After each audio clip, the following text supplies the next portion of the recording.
में उपस्थित एक ऐसे व्यक्तित्व जिनसे जब पहले दिन इस कार्यक्रम के विषय में चर्चा हुई थी तो उन्होंने एक ही बात कही थी कि कार्यक्रम गायत्री परिवार अकेले का नहीं, पूरे उत्तराखंड का कार्यक्रम, उत्तराखंड के अत्यंत ही यशस्वी और लोकप्रिय मुख्यमंत्री आदरणीय श्री पुष्कर सिंह धामी जी,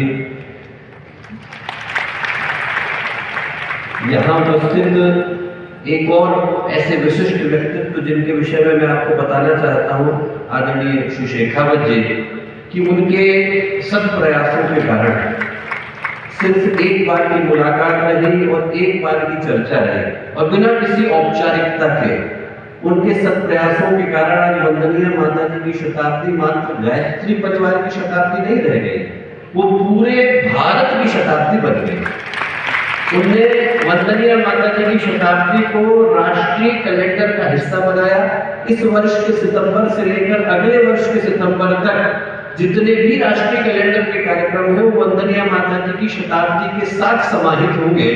उसके लिए मैं 15 करोड़ गायत्री परिजनों की ओर से 80 देशों में फैले 5000 केंद्रों की ओर से उनका हृदय से धन्यवाद अर्पित करता हूँ। आदरणीय श्री शेखावत जी, हम लोगों के साथ मंच पर उपस्थित उत्तराखंड के केंद्रीय संस्कृति एवं पर्यटन मंत्री आदरणीय श्री सतपाल महाराज जी, यहाँ मंच पर उपस्थित सुदर्शन न्यूज के हेड आदरणीय श्री सुरेश जवणकी जी, आदरणीय श्री राजेश्वर सिंह जी जो गायत्री परिवार का एक अभिन्न हिस्सा रहे, आदरणीय श्री रोहिला जी और विभिन्न देशों से आए गायत्री परिवार के वो सभी कार्यकर्तागण जिनके अहर्निश परिश्रमों के कारण, जिनने न ठंड देखी, न कुहासा देखा, न शरीर के कष्ट को देखा, 80 से ज्यादा देशों से चल करके आए गायत्री परिवार के हजारों साधकगण, याजकगण, उपासकगण, भाइयों बहनों, मीडिया बंधु और प्यारे मित्रों, आज हम लोग सौभाग्य की त्रिवेणी के समय में मिल रहे हैं। गंगा यमुना सरस्वती मिलती है तो प्रयाग बनता है। हमारे जीवन का प्रयाग आज बन रहा है। पिछले 3 वर्षों से मैं इस बात को अनवरत कहता आ रहा हूँ कि जैसे ही वर्ष 2026 आएगा वैसे ही सौभाग्य हमारा द्वार खटखटाएगा। अब मैं ये नहीं कहूँगा दोस्तों कि सौभाग्य द्वार खटखटा रहा है, अब मैं ये कहूँगा कि सौभाग्य द्वार को खोल रहा है। हम लोगों को सौभाग्य को स्वीकार करने के लिए तैयार होने की आवश्यकता है। और जब ऐसा क्षण किसी शिष्य के जीवन में आता है, किसी साधक के जीवन में आता है, किसी उपासक के जीवन में आता है, तो वो क्षण एक आंतरिक उल्लास की अभिव्यक्ति को लेकर के आता है। वसंत का समय वैसे भी अंदर के उल्लास को जन्म देने का है, शिष्यत्व की श्रद्धा के अभिव्यक्ति का है। और किसी भी शिष्य के जीवन में जो सबसे बड़ी अभिव्यक्ति हो सकती है वो अभिव्यक्ति इसी रूप में हो सकती है दोस्तों कि हमारी श्रद्धा समर्पण बनकर हमारे गुरु के चरणों में जा पहुंचे। व्यक्ति के पास ऐसा नहीं है कि और बलों की कमी होती है, शरीर का बल है, धन का बल है, जन का बल है, और इन सारे के सारे बलों की अपनी एक सीमा है और समय भी सुनिश्चित। कोई कितना भी बलवान क्यों न हो, उससे ज्यादा बलवान कोई ना कोई तो होता है। एक क्षण में मान ही लिया जाए कि एक ही व्यक्ति सारा बल लेकर के बैठा है। कहते हैं कि रावण के पास बहुत बल था, 9 ग्रहों के ऊपर शासन करता था, और शनि देवता जब मेघनाथ का जन्म होने वाला था तो उसने सारे देवताओं से कहा कि तुम लोग जाकर उच्च कक्षा में बैठ जाओ। सारे देवताओं ने आज्ञा का पालन किया। रावण का इतना आतंक था, शनि देवता ने मना कर दिया। शनि देवता ने कहा कि मैं न्याय का देवता हूं, मैं न्याय नहीं कर सकता। परिणाम क्या हुआ? परिणाम ये हुआ कि मेघनाथ अल्पायु हुआ, पर बदला लेने के लिए रावण ने शनि देवता के दाएं पैर पर प्रहार कर दिया। इसीलिए बाकी के ग्रहों की तुलना में शनि देवता धीरे चलते हैं, ड्योढ़ी लगती है। उस व्यक्ति की ताकत का अंदाजा लगा के देखिए कि शनि देवता की छाती पर पैर रख करके बैठ रहा था वो रावण।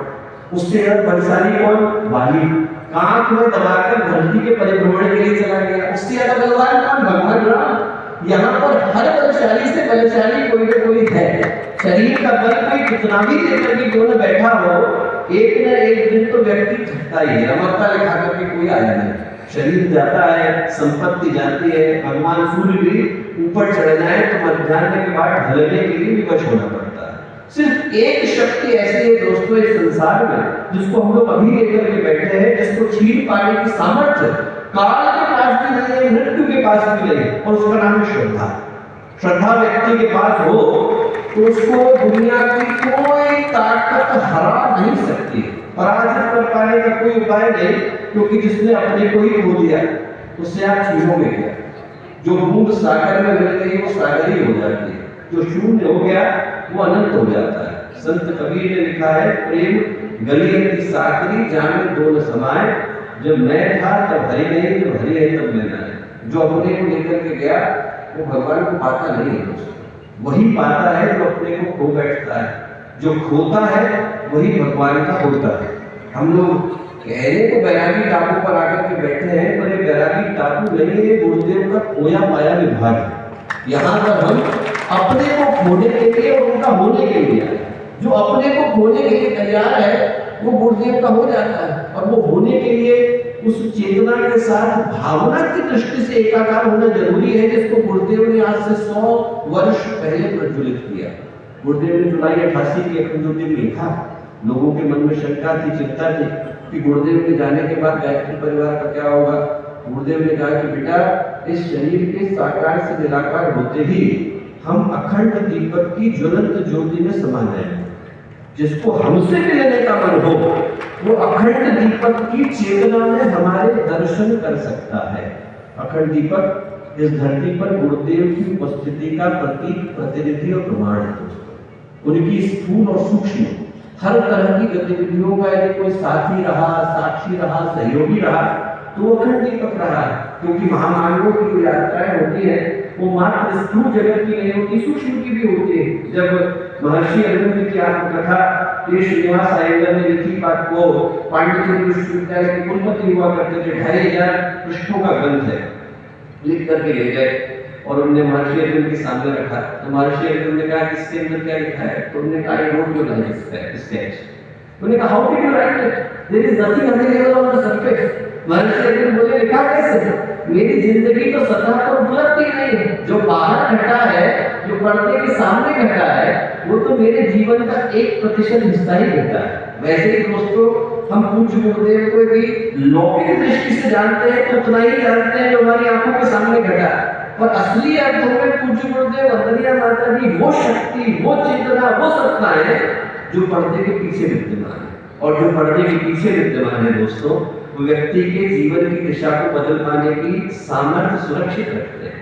इसीलिए जब महर्षि अरविंद ने 24 नवंबर 1926 को दिव्य ज्योति के विषय में लिखा तो ये कहा कि ये वो वर्ष है, इस बात को ध्यान से सुनिएगा, ये वो वर्ष है जिस वर्ष में धरती पर दिव्य ज्योति का अवतरण हो चुका है।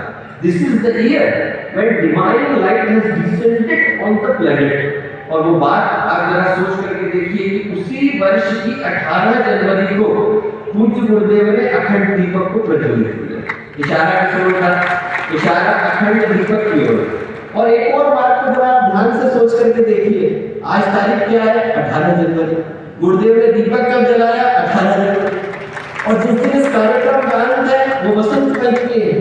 तारीख की बसंत पंचमी के 100 वर्ष और तिथि की बसंत पंचमी के 100 वर्ष। हम लोग चाहते हैं, चाह करके भी ऐसा प्लान हम लोग बना नहीं सकते थे, क्योंकि आप अपना शेड्यूल बना सकते हैं पर अपनी इच्छा से बसंत पंचमी को ला नहीं सकते। ये भगवान का बनाया हुआ प्लान है दोस्तों, और भगवान का बनाया हुआ प्लान एक ही चीज की याद दिलाने के लिए आया कि जो अखंड दीपक का उद्देश्य है, उस चेतना का, उस उद्देश्य का प्रतिनिधि हम लोग यहाँ से बन करके जाए।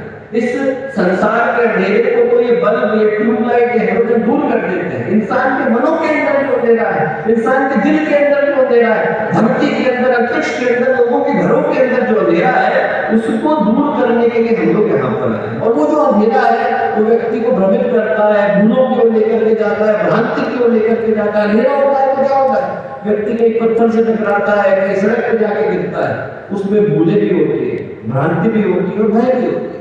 आज इंसान डरा डरा बोलता है, किसके कारण? अंधेरे के कारण। इंसान स्वार्थी हो गया, निकृष्ट हो गया, अपने अहंकार के अलावा और कुछ नहीं सोचता है। किसके कारण? अंधकार के कारण। वो जाएगा किसके कारण? प्रकाश के कारण। रात तभी अंत होती है जब सवेरा होता है दोस्तों। भगवान सूरज निकलते हैं तभी रात का अंत होता है। नहीं कोई रात गहरा रही हो तो कहेंगे हम पुलिस को कंप्लेंट करेंगे, हम कोर्ट में जनहित याचिका डालेंगे, तो उससे कुछ होगा नहीं। रात का अंत तभी होता है जब भगवान क्षितिज पर निकल करके आते हैं। और ये जो रात है जिसमें व्यक्ति अपने जीवन के उद्देश्य को भूल करके बैठा है, इसका अंत तभी होगा जब आप जैसे व्यक्तित्व के रूप में प्रकाश पुंज समाज के अंदर जाकर उसको नई दिशा दिखाने का संकल्प यहाँ से लेकर के जाएंगे। आप लोग ड्यूटी हो गए, आप लोग गुरुदेव के हित हैं। हमने आप लोगों को यहाँ पर आपका समय काटने के लिए नहीं बुलाया है, यहाँ संकल्प लेने के लिए बुलाया है। मैं कहूँगा कि यहाँ से हम लोग हृदय में एक ही भाव लेकर के जाएं। गुरुदेव ने 24 वर्ष की साधना करी, इतने बड़े गायत्री परिवार को, दुनिया के नवयुग को, सतयुग को उसकी आधारशिला को रखा। हमें यहाँ से एक ही संकल्प लेकर के जाने की आवश्यकता है कि हमारा जीवन उसी साधना की प्रतिमूर्ति हो। परिष्कृत व्यक्तित्व होते हैं, पवित्र व्यक्तित्व होते हैं, समाज बदल जाता है। दोस्तों दूध वही है, आप सांप के मुंह में रख दो तो जहर बन जाता है और उसी के हाथ में दे दो तो प्रसाद बन जाता है। संपत्ति अपने आप में बुरी नहीं, यदि व्यक्ति के पास संस्कृति हो, व्यक्ति के पास संस्कार हो, तो संपदा को नई दिशा देते हैं। और मुझे पूरा विश्वास है कि आप जैसे व्यक्तित्व जब यहाँ से जाएंगे तो आप लोगों का भाई होने के नाते, आप लोगों का अपना होने के नाते, मैं जब आप लोगों की आंखों में देखता हूँ तो आने वाले भविष्य की स्वर्णिम राहों को देखता हूँ, आने वाले समय के सतयुग को देखता हूँ और इस विश्वास को देखता हूँ कि आप लोगों के माध्यम से पूज्य गुरुदेव की वंदनीय माता जी की वो चेतना जन जन तक पहुंचेगी, जिसके लिए अखंड दीपक इस धरती पर अवतरित हुआ। सौभाग्य की इस मेला में आप लोगों को पुनः शुभकामनाएं देता हूँ और एक छोटी सी बात कहकर के अपनी बात को समाप्त करूंगा। वो किसी की लिखी हुई पंक्तियां हैं पर आज के दिन के लिए बिल्कुल समीचीन है। गंगा की कसम, गंगा की कसम, यमुना की कसम, गंगा की कसम, यमुना की कसम, सागर की कसम, सतलुज की कसम, ये ताना बाना बदलेगा। गंगा की कसम, यमुना की कसम, सागर की कसम, सतलुज की कसम, ये ताना बाना बदलेगा। कुछ हम बदले, कुछ तुम बदलो, तभी ये जमाना बदलेगा। ये जमाना बदलने के लिए तैयार है, आप लोगों के माध्यम से तैयार है। पुनः बहुत सारी शुभेच्छाएं, शुभकामनाएं, मंगलकामनाएं।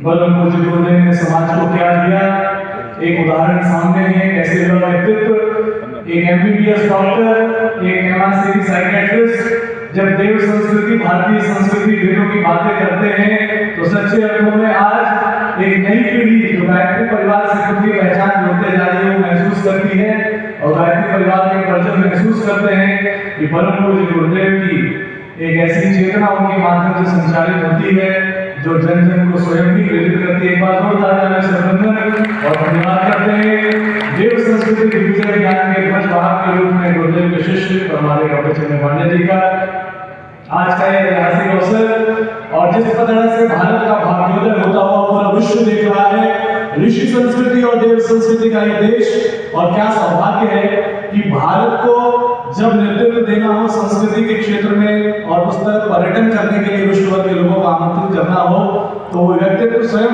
आध्यात्मिक दृष्टिकोण से भरे पूरे हैं और 3400 से ज्यादा पुस्तक लिखने वाले परम पूज्य गुरुदेव और परम वंदनीय माता जी, जिन्होंने अपनत्व से पूरे विश्व को वसुधैव कुटुंबकम के भाव से परिवार बना के जोड़ा, उन माता जी की जन्म शताब्दी पर आप यहाँ पर पधारे हैं।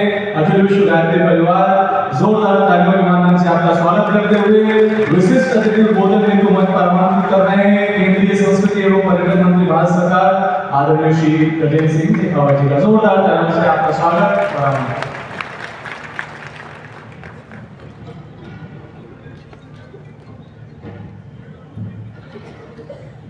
भारत माता की,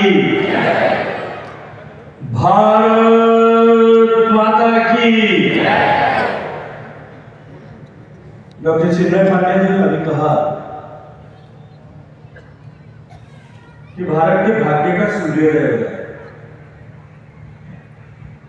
और भाग्योदय द्वार खोलने के लिए तैयार खड़ा है। मुझे लगता है कि उस समय में जो सर्वाधिक आवश्यकता है वो संकल्प की शक्ति की आवश्यकता है। और जब हम भारत माता का जयघोष करते हैं तो हमारा भारत माता के को उस उत्कर्ष तक पहुंचाने का जो संकल्प है उस संकल्प को हम सामूहिक रूप से प्रतिध्वनित करते हुए उस संकल्प को व्यक्त करते हैं। इसलिए मैं आप सबसे आग्रह करूंगा कि हालांकि ठंड है, बहुत सारे लोग शॉल में जकड़े हुए हैं, लेकिन अपने दोनों हाथ ऊपर करिए, मुट्ठी बंद करिए और पूरी ताकत से बोलिए भारत माता की, भारत माता की। माता जी कि 11वीं शताब्दी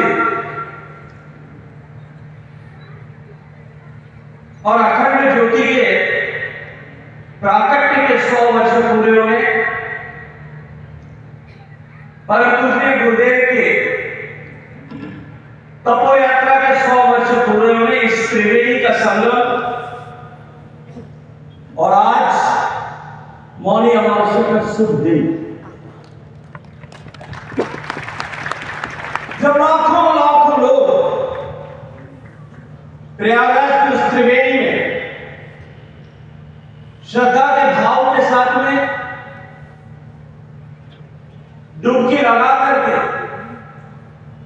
अपने आप को मुक्ति का मार्ग सुनिश्चित करने के लिए वहां एकत्रित हुए होंगे।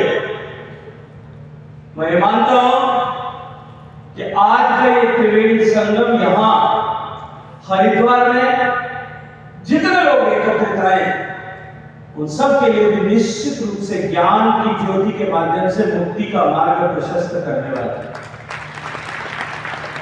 इस अद्भुत अवसर पर हम सब के बीच उपस्थित उत्तराखंड सरकार के सम्मानीय अगुआ माननीय मुख्यमंत्री, जिनके नेतृत्व में उत्तराखंड ने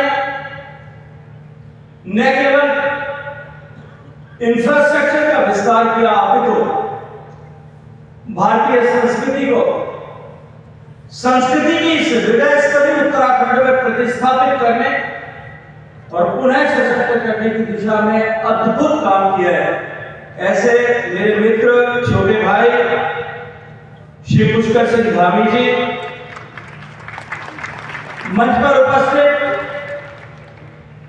उत्तराखंड के सम्मानित संस्कृति मंत्री आदरणीय श्री सतपाल महाराज जी,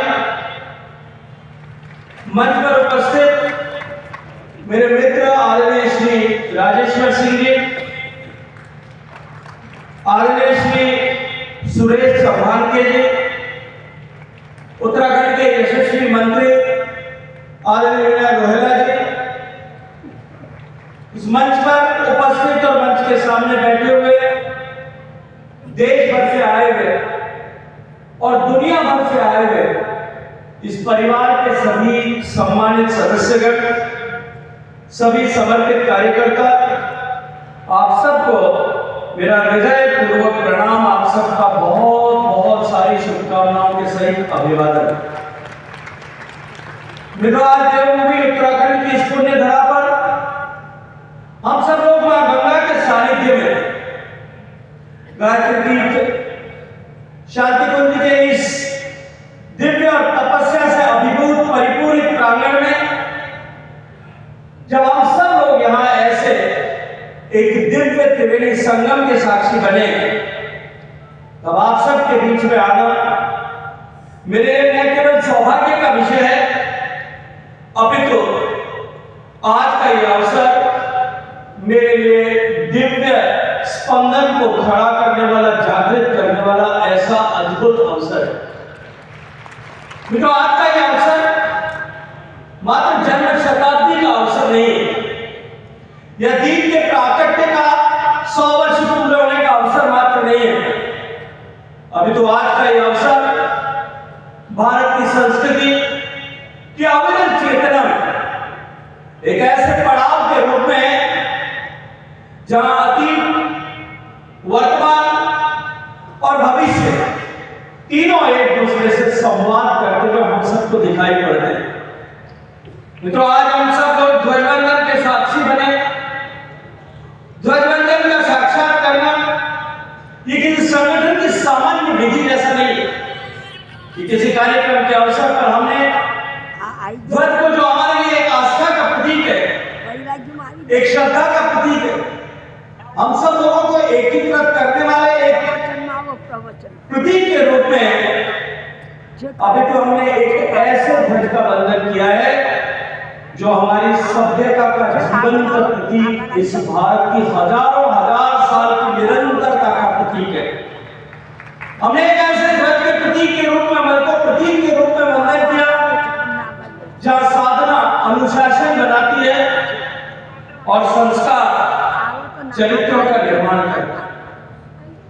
मित्रों, जब चरित्र का निर्माण होता है तब राष्ट्र का निर्माण होता है, और जिन राष्ट्रों का निर्माण सामूहिक चरित्र के आधार पर, चरित्र के उन्नयन के आधार पर होता है, वो राष्ट्र निरंतरता को प्राप्त करते हुए, वो संस्कृति निरंतरता को प्राप्त करते हुए विश्व को दैदीप्यमान करने का काम करते हैं।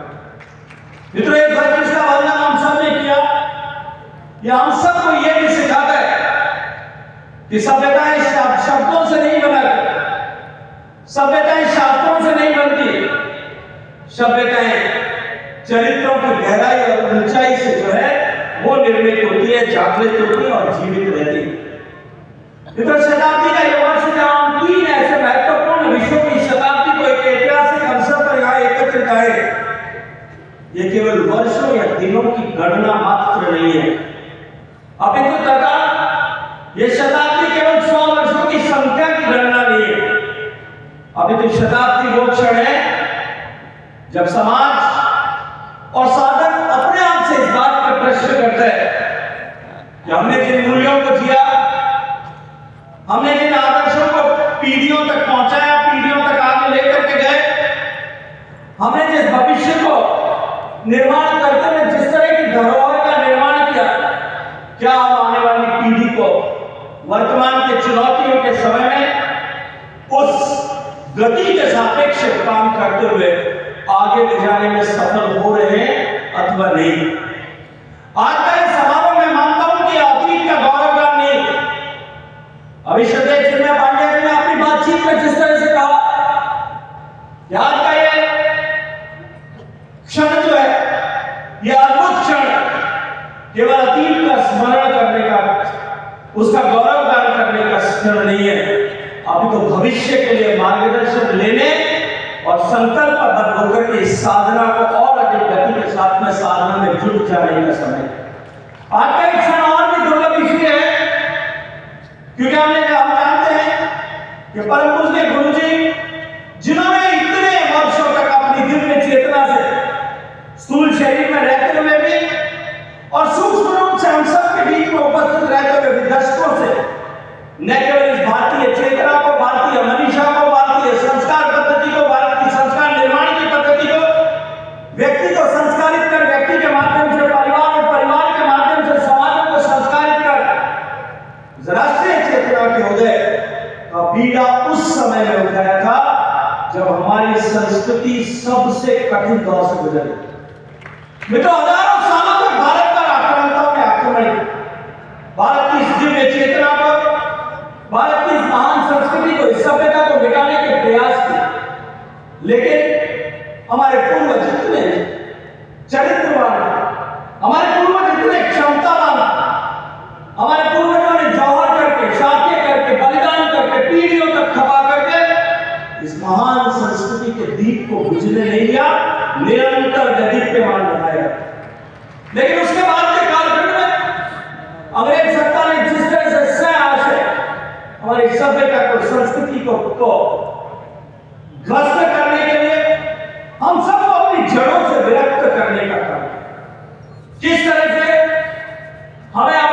हम अपनी सभ्यता के मूल्यों पर, अपने सांस्कृतिक मूल्यों पर, अपनी व्यवस्थाओं पर, अपनी परंपराओं पर जो गौरव करते हैं, जो मन में एक गौरव का अनुभूति होती है, अपने इतिहास पुरुषों के प्रति जो श्रद्धा का भाव था, बलिदान को जिस तरह से मंगल में गिरा गया, बच्चा जब जन्म लेता था, मां लोरी सुनाते हुए, मैं राजस्थान से आता हूं, पालने में लोरी सुनाते हुए कहती थी, इलाज देनी आपनी हालत ये बोल रहा है, पूत सिखावे पालने मरद बड़ाई मां, इलाज देनी आपनी अपनी धरती और अपने संस्कारों को नहीं छोड़ना है। पालने में झुलाती हुई, झूला झुलाती हुई मां उसको कहती थी कि मरना मंगल में है, लेकिन इस संस्कृति का क्षरण नहीं होना चाहिए, ऐसी परंपरा थी, व्यवस्था। लेकिन दुर्भाग्य से बात के कालखंड में जिस तरह से हमें अपने इतिहास से विमुक्त किया गया, हमें इस बात के लिए मजबूर किया गया, हमारी व्यवस्थाओं को इस तरह से बनाया गया, गढ़ा गया, शिक्षा पद्धतियों को इस तरह से बदला गया कि हमने अपने इतिहास पर, अपने और उसके साथ साथ में अपनी सांस्कृतिक परंपराओं की गहराई से अपने आप कहीं अलग हो गए। कालांतर में आजादी के बाद जब भारत के पास में एक ऐसा दुर्लभ अवसर था कि भारत एक बार फिर अपने जड़ों को अभिसिंचित करते हुए जो तेजाब उसमें डाला गया था, जो उसको समाप्त करने के जिस तरह के प्रयास किए गए थे, उन प्रयासों को दूसरे दूसरे करते हुए एक बार फिर अपनी जड़ों को अभिसिंचित करके उस भारत की सभ्यता के वटवृक्ष को वापस हरा कर सकते थे। लेकिन शायद वो कालखंड भी हमारी परीक्षा का कालखंड था और वो चेतना शून्यता का कालखंड था। उस समय का जो नेतृत्व राजनीतिक रूप से नेतृत्व, उसने निश्चित रूप से जो दायित्व था, जो समय की मांग की आवश्यकता थी, उस आवश्यकता को प्रतिकूलित करने की दिशा में शायद चिंतन नहीं किया, विचार नहीं किया। और उस कठिन दौर में जब हम उस कालरात्रि के अंतिम पड़ाव से गुजर रहे, अभी आगे ना पुण्य पांडे जी कह रहे थे कि 100 साल पहले उसने गुरुदेव ने कहा और उनके कहे गए वचनों के आधार पर उन्होंने कहा कि सौभाग्य दरवाजा खटखटा है, अब दरवाजा खोलने दिया। भगवान श्री राम का मंदिर का की मूर्ति की प्रतिष्ठापना हुई थी, उस दिन मैंने कहा था कि 450-500 साल पहले जब भगवान श्री राम का मंदिर ध्वस्त किया गया था, उस दिन भारत के सौभाग्य का सूर्यास्त हो गया था, अस्तांचल हो गया। और वो 5 साल की अंधेरी रात्रि के बाद, उस 5 साल के अंधकार में रात्रि के बाद में जिस दिन भगवान श्री राम का मंदिर वापस बनना प्रारंभ हुआ, जिस दिन उसका शिलान्यास हुआ था, उस दिन के भारत की अरुणिमा और भारत के भाग्योदय की अरुणिमा पूरे विश्व को दिखाई पड़ रही। ये जो 100 साल 150 साल का कालखंड था मित्रों, इस कालखंड में जब भारत में चेतना शून्यता थी, भारतीय समाज जो है कुहापों की स्थिति में था, जिस रास्ते पर जाना चाहिए वो रास्ता स्पष्ट सूझता नहीं था, तब गुरुदेव जैसे परम पूजनीय महामानव अवतरित हुए, जिन्होंने समाज को सम्मान करा करके भारत की महान सांस्कृतिक परंपरा, इस सभ्यता को जीवंत बनाए रखने के लिए अपने उपदेशों के माध्यम से, अपने व्यक्तित्व से, अपने चरित्र से, अपने आचरण से, अपने व्यवहार से, अपनी शिक्षाओं से, अपनी संगठन कौशल से इस राष्ट्र की चेतना को जागृत बनाए रखने का अनूठा काम किया। आज तो हम सब लोग उनका पुण्य स्मरण करते हुए यहाँ एकत्रित आए। अभी आदरणीय चिन्मय पांड्या जी ने कहा, ये तिथियों का अद्भुत संयोग 18 जनवरी और कल बसंत पंचमी का उन्होंने उल्लेख। मैं मानता हूं कि तिथियों का सामान्य संयोग मात्र नहीं है, अभी तो ये भारतीय चेतना के पुनर्जागरण का युग का संकेत हम सबके सामने खड़ा है। अखंड दीपक जिसने 100 वर्ष पूर्व में हम सबको सिखाता है कि यदि उद्देश्य शुद्ध हो, उद्देश्य पवित्र हो और सत्य का प्रकाश कभी भी कितनी भी कठिन परिस्थितियों और चुनौतियां आ जाए, वो कभी बुझता नहीं है और बुझाया भी नहीं जा सकता। तो आज हम वंदनीय माता जी के प्रति श्रद्धा सुमन का प्रकट करने के लिए यहाँ एकत्रित है। मैं ये कहूंगा कि वंदनीय माता जी का जीवन वो भारतीय संस्कृति के उस मौन शक्ति का प्रतिनिधित्व है जो जिससे सदियों तक समाज को भीतर से गढ़ा है, भीतर से बनाया है। पूज्य माता जी ने, वंदनीय माता जी ने यह सिद्ध किया कि नेतृत्व का अर्थ केवल आगे चलकर के नेतृत्व करना मात्र नहीं हो, बल्कि पीछे खड़े होकर के संगठन को सशक्त बनाना और मातृत्व भाव से उसे अभिसिंचित करना भी एक नेतृत्व की बात है। सामूहिक संस्कार निर्माण की पाठशाला के रूप में उन्होंने जिस तरह से अपने जीवन से, अपने चरित्र से हम सबको प्रेरित किया। आज अपने भारत विश्व में गायत्री परिवार अपने 100 वर्ष के इस उत्सव जिसमें 90 से ज्यादा देशों के प्रतिनिधि प्रत्यक्ष और परोक्ष रूप से हम सबके साथ में जुटे और हम इस संकल्प को एक बार फिर दोहराने के लिए एकत्रित आए। अब हमें इस बात को स्वीकार करना पड़ेगा कि भारतीय मनीषा ने जिस आध्यात्मिक चेतना की रचना की थी, कल्पना की थी, जिस ताने बाने को बुना था, वो आध्यात्मिकता केवल पलायन मात्र नहीं था, संसार से पलायन नहीं था, अभी तो संसार को आलोकित करने की प्रतिबद्धता के रूप में साधना माने निष्क्रियता नहीं। आप तो एकाकी भाव बना के एक तरफ जाकर के आप कहीं साधना करें, ऐसा विधान नहीं किया था। जीवन से हम सबको सिखाया कि साधना जो है वो सक्रिय सेवा के रूप। साधना आपको जाकर के आपके केवल वैयक्तिक कल्याण के लिए, मोक्ष की प्राप्ति के लिए, किसी कमरा में किसी गुफा में जाकर के अपना मात्र कल्याण करें, यहां तक सीमित नहीं है।